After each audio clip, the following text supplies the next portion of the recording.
most important thing is to be able to define which ones you can come to an intelligent decision on and which ones are beyond your capacity to evaluate. You don't have to be right about thousands and thousands and thousands of companies. You only have to be right about a couple. I met Bill Gates on July 5th, 1991. We were out in Seattle, and Bill said, "You've got to have a computer." And I said, "Why?" And he said, "Well," he said, "you can do your income tax on it." I said, "I don't have any income. Berkshire doesn't pay a dividend." He said, "Well, you can keep track of your portfolio." And I said, "I only have one stock." I said, and he says, "It's going to change everything." And I said, "Well, will it change whether people chew gum?" And he said, "Well, probably not."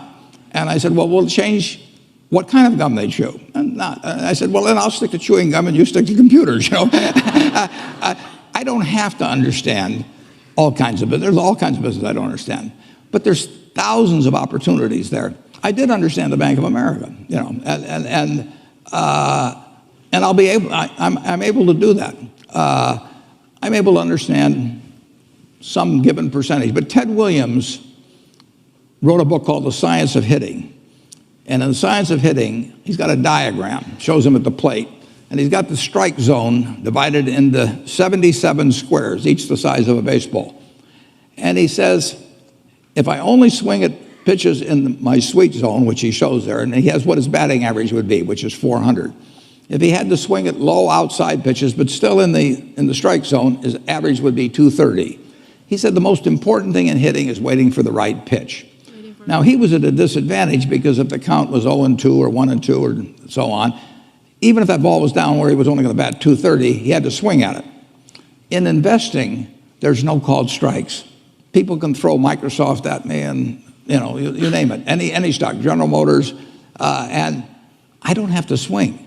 And nobody's going to call me out on called strikes. I only get a strike called if I swing at a pitch and miss. So I can wait there and look at thousands of companies day after day, and only when I see something I understand and when I like the price at which it's selling, then if I swing, if I hit it, fine. If I miss it, it's a strike. But it's an enormously advantageous game. And it's a terrible mistake to think you have to have an opinion on everything. You only have to have an opinion on a few things. In fact, I've told students, if when they got out of school, they got a punch card with 20 punches on it, and that's all the investment decisions they got to make in their entire life, they would get very rich because they would think very hard about each one. And you don't need 20 right decisions to get very rich. You know, 4 or 5 will probably do it over time. So I don't worry too much about the things I don't understand. If you understand some of these businesses that are coming along and can spot things on, if you can spot on Amazon, for example, I mean, it's a tremendous accomplishment what Jeff Bezos has done. And I tip my hat to him. He's a wonderful businessman. He's a good guy, too. But could I have anticipated that he would be the success and 10 others wouldn't be? I'm not good enough to do that. But fortunately, I don't have to. You know, I don't have to form an opinion on Amazon. And I did form an opinion on the Bank of America, and I formed an opinion on Coca-Cola. I mean, Coca-Cola's been around since 1886. There's 1.8 billion 8-ounce servings of Coca-Cola products sold every day. Now, if you take 1 penny and get 1 penny extra, that's $18 million a day. And 18 million times 365 is 7 billion, 3 less 730 billion, or $6,570 million. So annually, $6,570 million from 1 penny. Do you think Coca-Cola is worth a penny more than, you know, Joe's Cola?